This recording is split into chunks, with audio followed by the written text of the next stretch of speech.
Hi everyone, my name is Steve and I'm a licensed psychotherapist, and I felt compelled to speak on the Nashville incident that occurred earlier this week, where sadly and unfortunately 6 people lost their lives.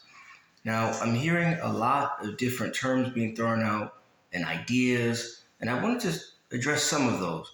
But before I begin, I wanted to give out a disclaimer that I'm not an expert on guns and gun violence and whether or not we should ban guns. My specific purpose with this channel is to really give out mental health education videos. So the first thing I heard being thrown out is that the shooter was trans. I also heard that they may have been autistic as well as emotionally disturbed. Now there's a big difference between being transgender and being violent. I would say the same thing with autism and violence, all right?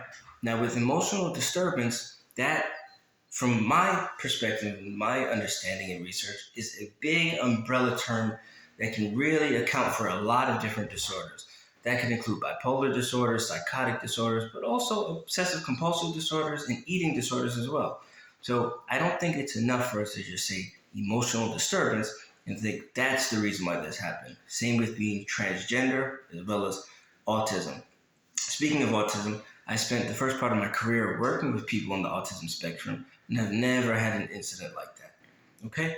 So I think when we have very tragic events like this, we often want to fill in the gaps with some kind of information because it makes us feel good and more comforted. And the problem is when we start filling in information with transgender and autism and emotional disturbance, it gives us a very quick solution and prevents us from looking at the person as a whole. So my strategy or my suggestion would be to really look at people as individuals. I know there's a trend of this alarming thing happening in the country, but each person was unique and had their own motives for why they're doing what they're doing. And we have to figure out what happened with this person. Some of what I would say could help in terms of moving forward. Like I said, I can't speak on banning guns, but what I will say, 2 things I think that can help this country heal is first of all to pay attention, and the second is to listen.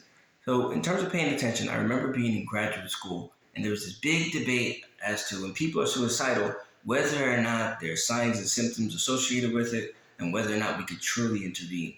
And what we found is from research and also through personal experiences is that oftentimes there are always signs and symptoms associated with it. We just have to pay attention. All right. One part people can say is, oh, well, we're not trained to pay attention. Yeah, but the thing is this, what I would say is when someone's sharing things with you that may be concerning and you get this kind of bodily reaction that says, whoa, well, that doesn't sound right. Be curious, ask for more information. There are always things that people are either doing or saying. We know with the perpetrator of this event here, there's a manifesto, there's been text messages, and I'm sure we'll hear more, maybe even about social media. But there are always things going on that we could look to. And if we would just slow down and pay attention, it will help. The second piece, like I said, is about listening. Now, through my practice, and I'm sure other mental health practitioners would agree, we've all dealt with people who've either been suicidal, homicidal, and have had to intervene. And what I find is that if we don't judge people, and I'll go back to the beginning of the video where we spoke about transgender, autism, emotional disturbance, if we could, for a second, move away from those labels and see people as individuals and truly listen, I find that people most of the time will tell you exactly what you need to know in order to help them. But we have to truly listen. So those are just my comments on the Nashville shooting. I'm very saddened by it. My heart goes out to all people who are affected. And hopefully, over time, if we listen and pay attention, we can move forward in the right way.